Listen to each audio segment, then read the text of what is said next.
Over the last 2 and a bit years, I've painted around 600 models for my armies for Warhammer 40,000, for Age of Sigmar, and for a variety of other games. Keeping track of how many models I've painted, for which game systems and what models I've got left to paint is a really important part of my hobby workflow. It helps keep me motivated, it helps keep me working on stuff, and it helps me to see where I'm going to go next. I think it could be really useful for everyone to keep a painting log similar to one that I do, and I'm going to show you how I do it and the tools that I use, so that hopefully you can get something out of it and improve your painting process as well.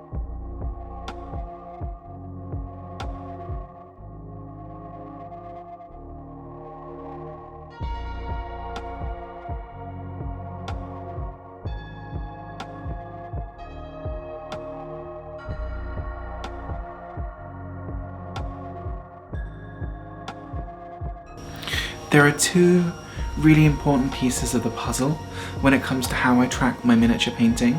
The first is a spreadsheet that I created, which has a different sheet for each army that I'm doing. The other thing that I use is a handwritten notebook in which I print out and stick in the log sheets that Jewel Knight Jess makes for her Paint Slam project. This allows me to write down every time I finish a model or a unit, and it's great motivation to see your model collection grow over time. I think it's really important to keep this list for a couple of reasons. One, it allows me at the end of every year to look at what I painted, look at what I got done.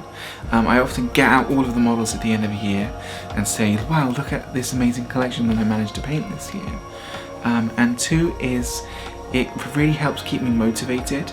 I normally set myself like a monthly goal for models, say 10 or 15, and ticking off things on my list, writing them in on my logbook allows me to keep track of that really easily, and that allows me to stay motivated, stay on top of things, and figure out where I need to go and what I need to do next. My spreadsheet is also really important to me when it comes to this task of keeping track of all of my models that I've painted.